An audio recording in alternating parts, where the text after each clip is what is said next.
Today's brochure is the 1983 Vauxhall Opel range catalogue. So a new series, and today we'll be looking at the Vauxhall Chevette.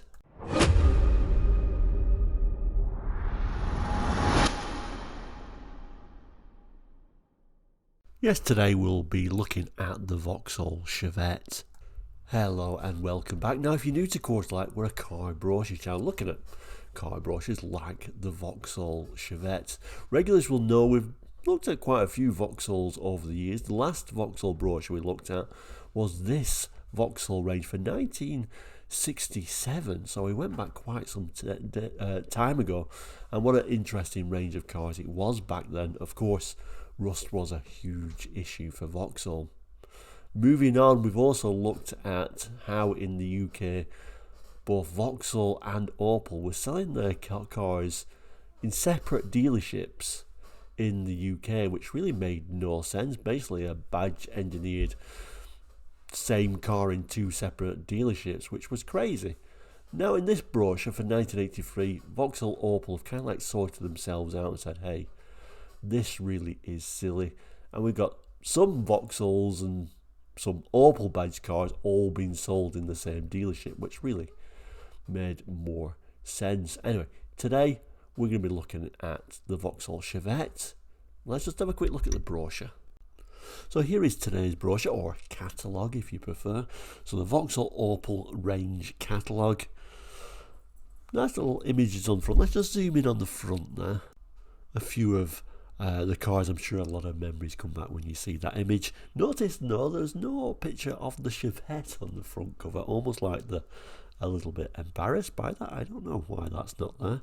But down at the bottom here we can see where before on these Vauxhall catalogues or brochures, just the Vauxhall and the GM badge would be on there. Now we've got the Vauxhall, the GM and the Opel badge. If I can just clear that image up a little bit more, like so. That also gives us a better view of that Manta, of course, one of the Opel badge cars, of course. And we can also see this is the May-June edition. The date of printing for this particular brochure actually was April 1983. Also, if we move back to that front cover, the observer will notice we do get a dealer stamp. So this particular brochure originally came from CKN Ipswich Limited, Knightsdale Road in Ipswich. I don't know if anyone remembers that dealership. And then again we've got the badges there for Vauxhall, GM and Opel. But when we open the first page, we're greeted with a lovely picture of two Vauxhall Astra GTEs. In fact, the last Astra brochure that we actually looked at was when the Astra was first launched, and we noticed how limited the range was. In fact, when we compared it to the Opel Kadett, which, like we said at the start, was also sold in the UK at launch, the Opel Kadett made more sense to buy it because they had more interesting models like the Kadett SR. Well, now the Astra is a proper range and we don't really need those Opel badge models in the UK anymore. We've got these interesting models like the GTE.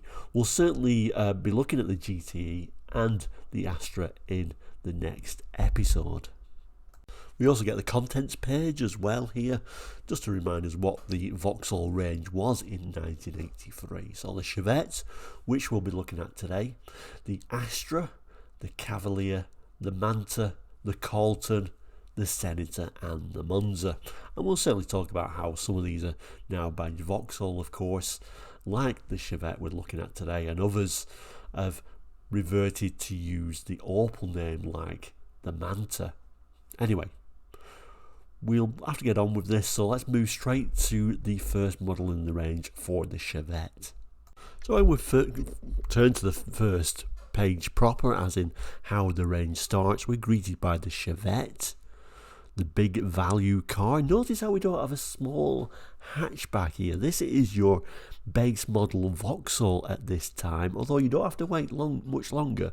The launch date for the Vauxhall Nova was April the 27th, 1983. Remember that this brochure was printed in April 1983, so just missed out on the launch of the Vauxhall Nova, although actually it had been out some time under the badge of the Opel Corsa, where it arrived in September 1982 in France, Italy and Spain. So it was out there, but really by this time when this brochure came out in the UK, or when the brochure was printed in the UK, it just missed out on the rebadged Vauxhall Nova, which Vauxhall really needed. They needed a small hatchback in the range, but like I say, at this time we've got this, what was becoming an old-fashioned model, the Chevette, but I still liked it actually, and you can still get practical versions of it like the Estate as we see there. Let's have a quick look at the text and then we'll move around some of these images. So it tells us Chevette, the big value car, economical to own, great fun to drive with 4-seater comfort, generous load space and well-proven reliability. It's easy to understand why the Chevette is constantly among the top selling cars in the UK. The Chevette range, smart saloons, sporty hatchbacks and a capacious estate, comprises well specified GL and L models, packed with top value features. All 6 Chevettes are so competitively priced that you can now own a full-size car for the price of a mini car. It goes on to tell us nimble, the lively 1300 engine produces plenty of power when you need it. The Chevette's road holding and handling still set it apart from more mundane competitors, and has helped turn the Chevette in 2300 HSR guise into one of the most successful of all rally cars. With the rugged simplicity of front-mounted engine, rear-wheel drive layout, Chevette maintenance comes easy on the pocket. In addition to its outstanding value for money, the Chevette can spring a few more surprises, like finding that it's one of the very few saloons available in this price range, that the choice of automatic transmission is comparatively rare on small cars, and, best of all, the Chevette resale values can be higher than you expected.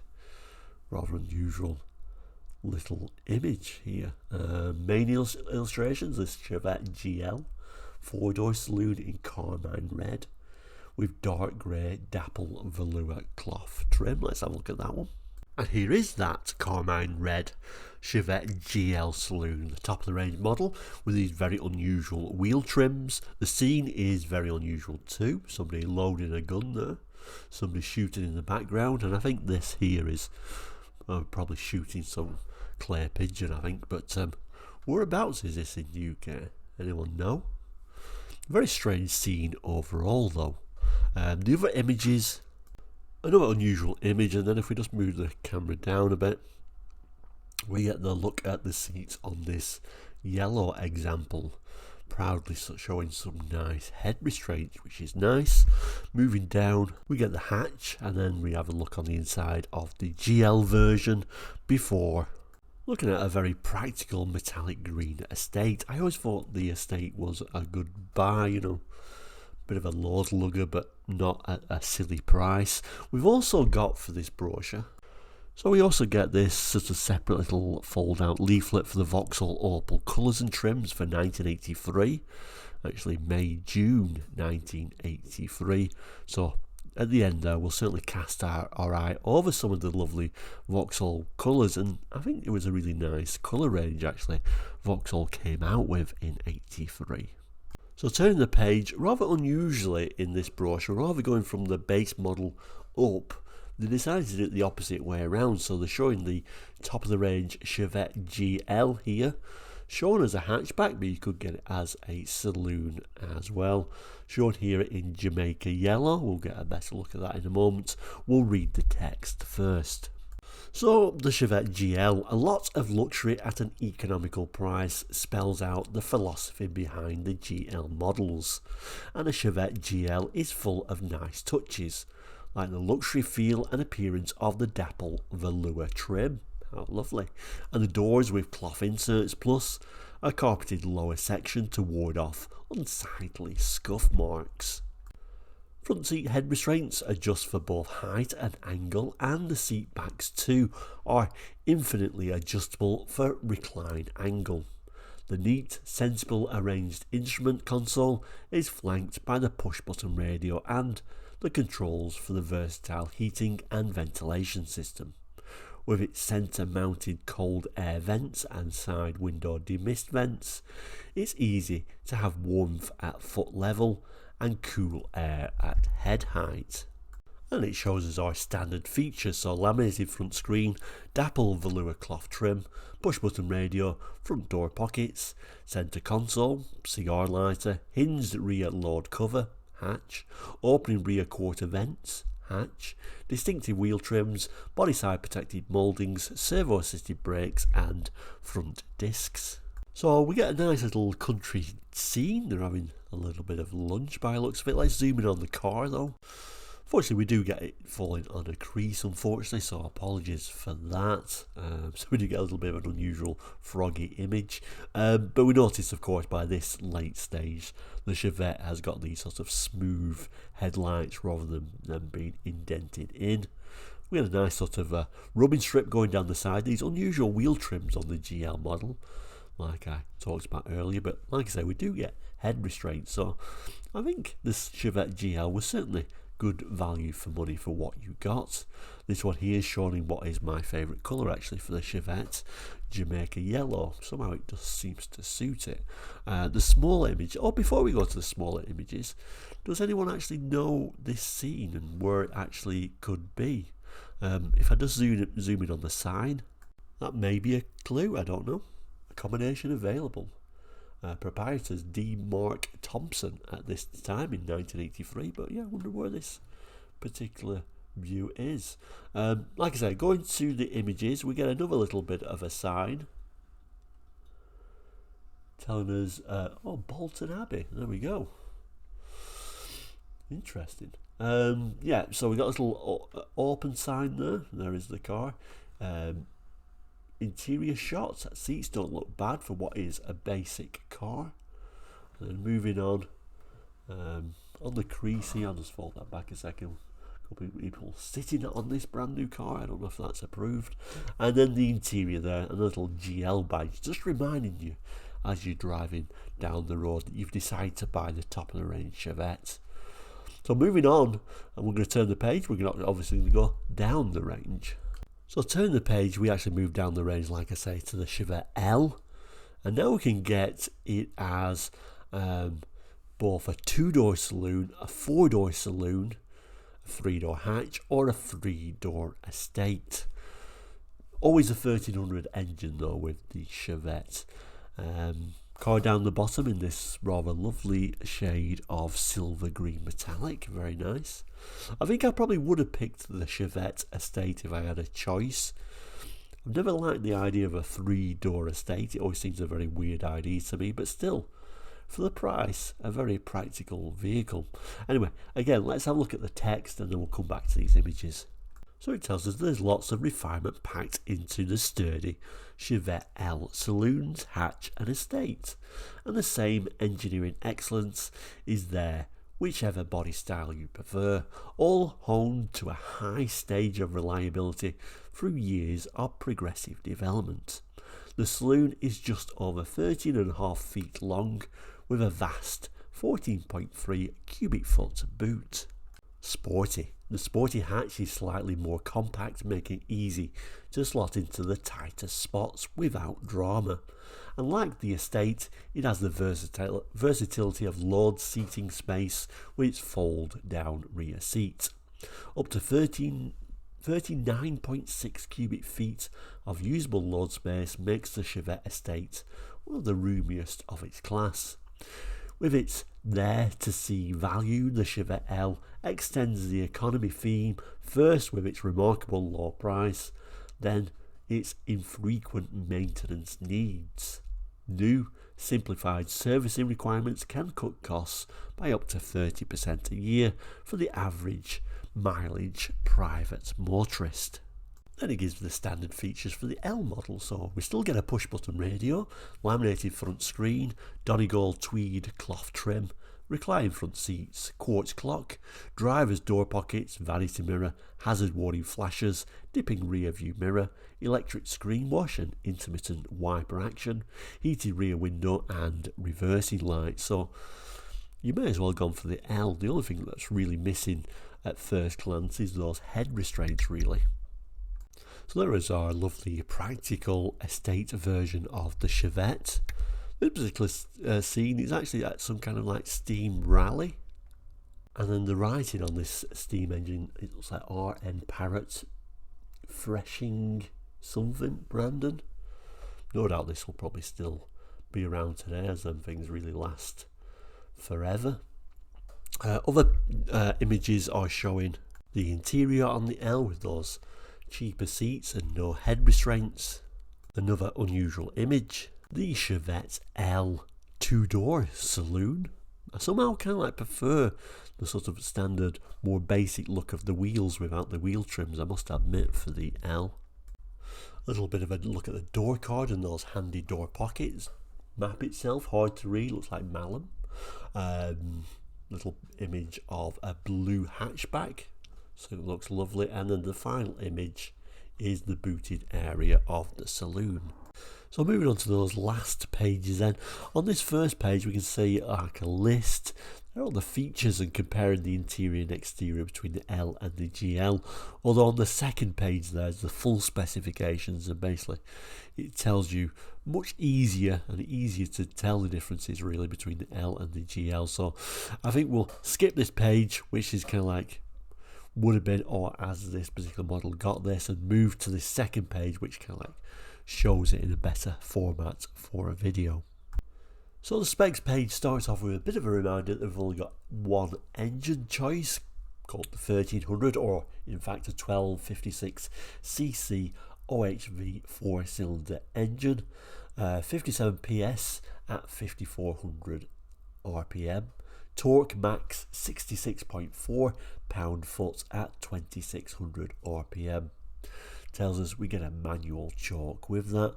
Transmission, so the main gearbox is a mechanical clutch with a 4-speed all synchromesh gearbox and rear wheel drive, but you could option a 3-speed auto gearbox at extra cost on all models.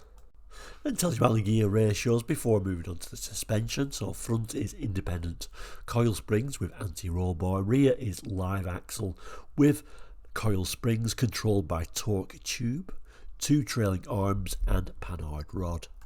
Then tells you about the gear ratios before moving on to the suspension. So front is independent coil springs with anti-roll bar, rear is live axle with coil springs controlled by torque tube, 2 trailing arms and panhard rod. So brakes are dual circuit servo assisted, discs on the front, drums at the rear. Steering is a rack and pinion with a turning circle of 30.2 feet, which is pretty good actually. Talks about the wheels, steel wheels on the L, and steel wheels of course on the GL, but of course we get those covers on the GL version.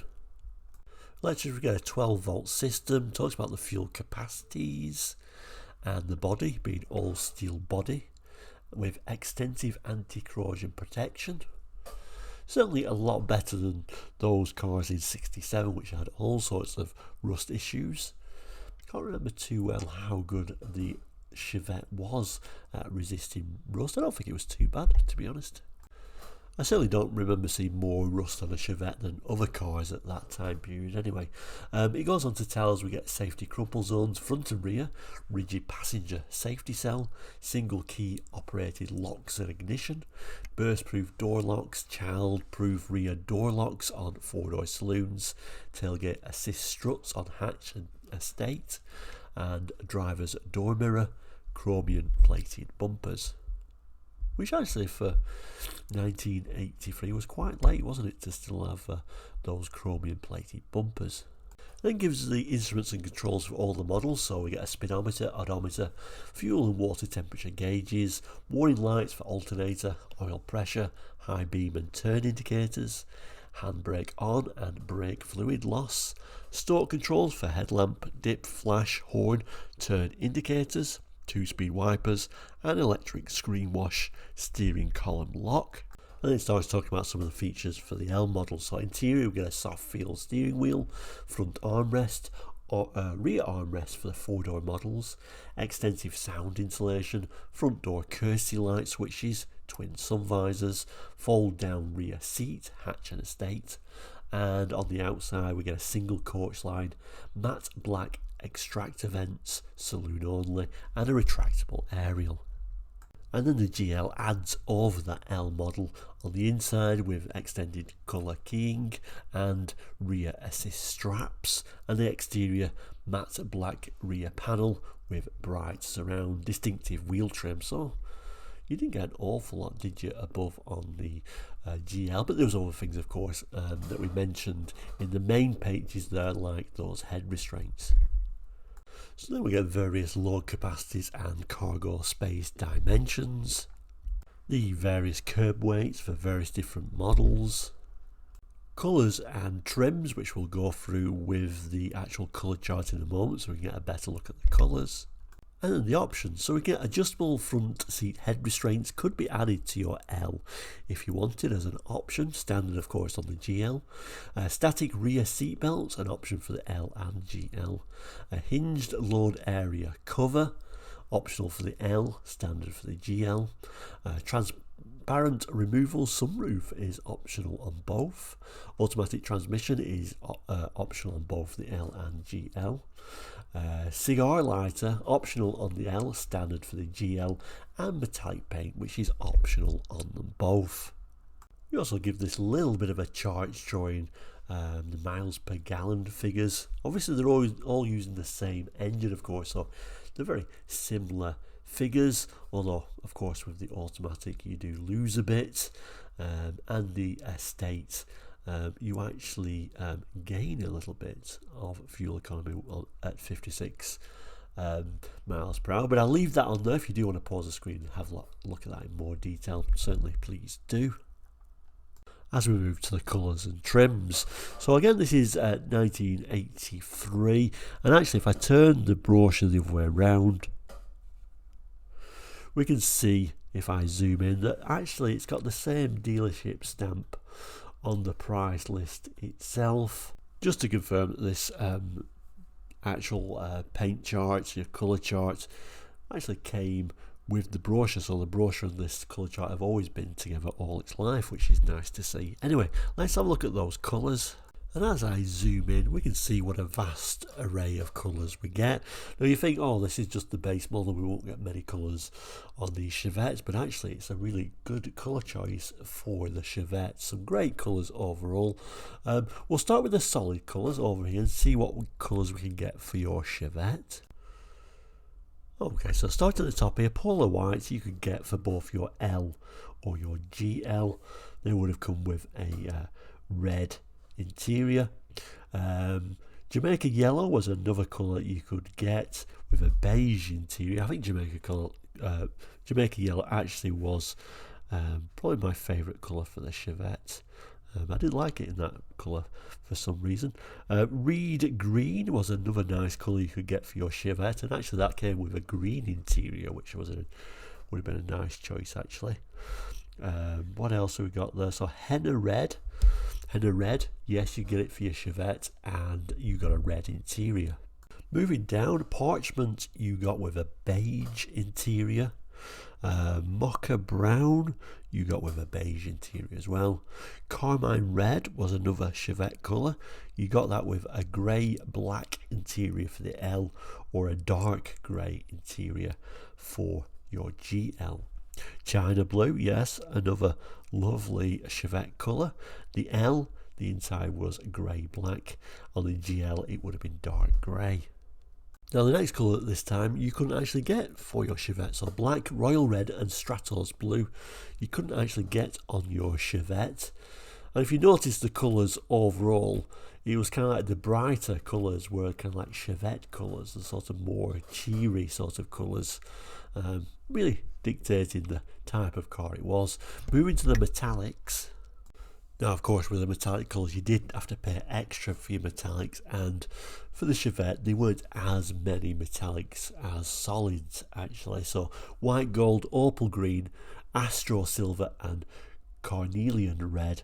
None of them were actually available for the Chevette, so we'll move down to the next group of metallics that were not available for your Chevette. So anthracite, aquamarine blue, Helios blue and onyx brown. None of them were Chevette colours at this time. Then we get to silver. We couldn't just have a silver Chevette, strangely enough, but we could get a silver green metallic, and we did actually see that colour in the brochure, and I think that is a colour that I did quite like as well. And again, that came with a nice green interior for both the L and the GL, so that might have been a nice option to go for your Chevette. Antique gold metallic, yes, you could get it for your Chevette. Beige interior would have been on the inside.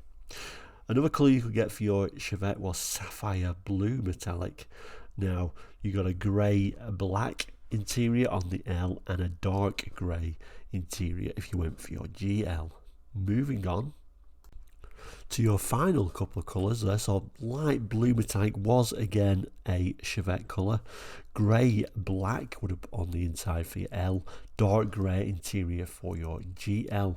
And the last one I think is a bit of a rare colour actually for a Chevette. I've never seen a Chevette in this Olvaline green, like a very dark green colour. I don't remember that at all. And in fact, you got a green interior for that one as well.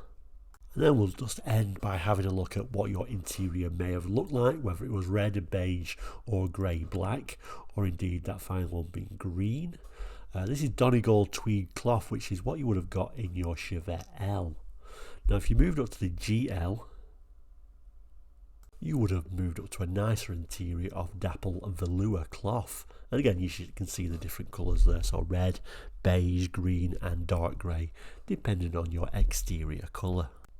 So there you go, that is our start of a new series for the Vauxhall Opel range for 83. Actually, it's quite a nice range of variations actually in this brochure. Next week, the Astra, and we'll certainly see, for those who remembered watching the brochure review for the first Astras, that actually the range has come on to being quite a nice range by 1983. So that'll be next week's episode. But if you've got any memories of the Chevette, please do just in the comments. We'll end, as we always do, by saying, please do consider subscribing if you've not done already. It is all completely free, and you can actually become a member now as well. Ask in the comments or look on the YouTube homepage for that. But thank you so much for watching today. I'll pop a couple of boxes up. One will be the box that will eventually have the whole series. Obviously, if you're just watching this when it's come out, all that there will be there will be the Chevette, but eventually the whole range will actually be there. One above, I think I'll try and put that. No, I think I'll just let YouTube decide what to put up there, and then next week we'll probably put the original Astra up there. But like I say, thank you so much for watching today. Please do take care. We'll see you very soon. All the best and goodbye.